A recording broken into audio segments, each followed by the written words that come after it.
Hi everyone, Oladini Zacchaeus here, and I have a message for the week beginning 30th of June 2024. And that message says, haters of peace, haters of peace. And I'll be reading Psalm 120, verses 6 to 7 in the New King James Version, and it reads, My soul has dwelt too long with one who hates peace. I am for peace, but when I speak, they are for war. There was an incident that happened to me in the primary school that I never forgot because it taught me a valuable lesson. It's the story of what happened between myself and a playground bully. Usually, I'm a gentle person by nature. When I was a child, I was even more gentle. If someone beat me, I wouldn't beat them back. Not because I was afraid of them, but because inside of me, there was no urge or inclination to beat them back. I was not an aggressive person. I remember when I was around 7 years old, my mom would tell me that I was too gentle and my gentility could be termed to be stupidity. Even at that age, I remember, and you can already tell that my mom is a no-nonsense person. My mom was concerned about me because I wouldn't fight, I wouldn't retaliate. I was just a peaceful person. So back to the playground bully. There was this boy in my school. Anytime we finished school in the afternoons and we're waiting for our school bus to take us home, we'll be in the school, playground. This boy just picked on me for no reason. This boy will whack me. This boy will beat me. I wouldn't cry, but I wouldn't retaliate because I didn't feel like retaliating inside of me. But this boy kept picking on me. Finally, one day, I had had enough. So he came at me as usual when we're in the playground waiting for the school bus. He came at me. I charged at him and I beat him up thoroughly. Then I poured sand. I got a fistful of sand and I poured it into his mouth. Because back then, even as a child, that was the, sign of victory over an opponent. When you beat up someone, you put sand in their mouth to seal your victory. The humiliation I gave that boy was too much for him. And that was the last time he picked on me. And that was the day that I understood the psychology of a bully. I never forgot that lesson. I know many people are shocked. They are wondering, I can't believe you did that. It's not possible you beat up someone. I did, back in the primary school. In life, there are haters of peace. The psalmist said, I'm for peace, but when they speak, they are for war. He said, my soul has long dwelt with those that hate peace. In life, there are haters of peace. That bully in my primary school was one of those people. I didn't do anything for this guy. Nothing. He just picked on me for fun. Likewise, in your life, there are haters of peace. They're in your office. They're in the school you attend. They're in your family. They're everywhere.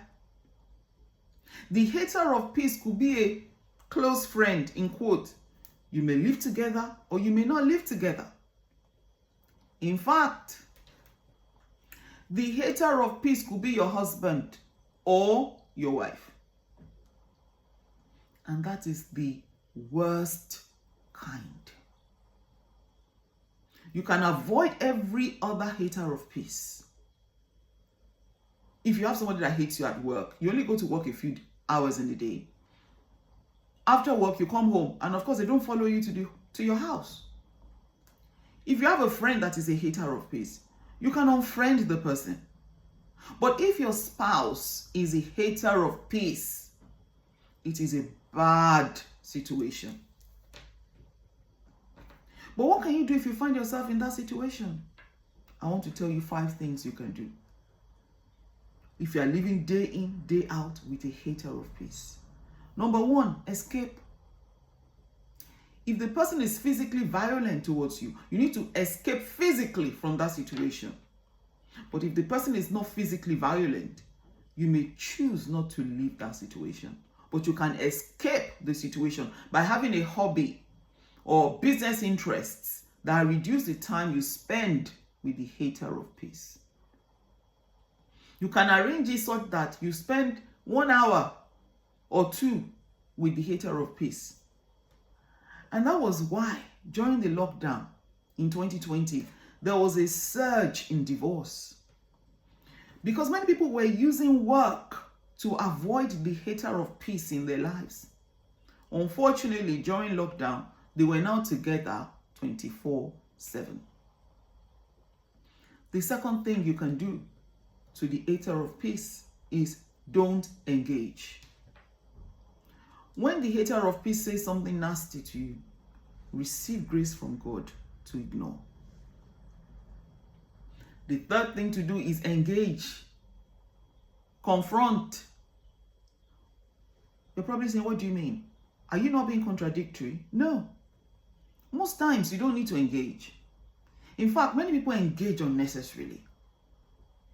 Switch off your emotions if someone you live with is a stressor. But sometimes you need to engage. Sometimes you need to confront a bad behavior. Sometimes you need to establish boundaries.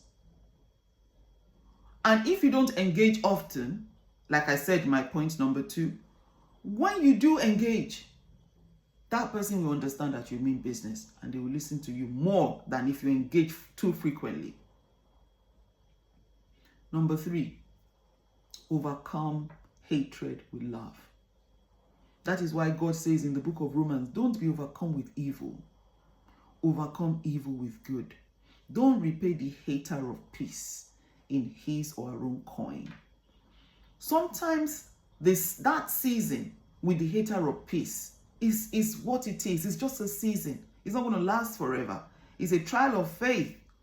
So sometimes you need to just decide to overcome the hatred with love. Number 5, prayer. Living with a hater is bad. You have to pray a lot. You have to be extremely prayerful so that the adversarial situation you find yourself in doesn't consume you. And finally, I know I told you 5, but I forgot. Number 6, when you live with a hater of peace, you may want to consider seeking counseling from a licensed therapist or your pastor. Hopefully, the hater of peace will have a change of heart if both of you undergo counseling. Thank you for listening to me. I hope you have been blessed. Please like and share this video and kindly subscribe to my YouTube channel. Till next week, by the grace of God, have a good week. God bless you. Bye for now. Bye.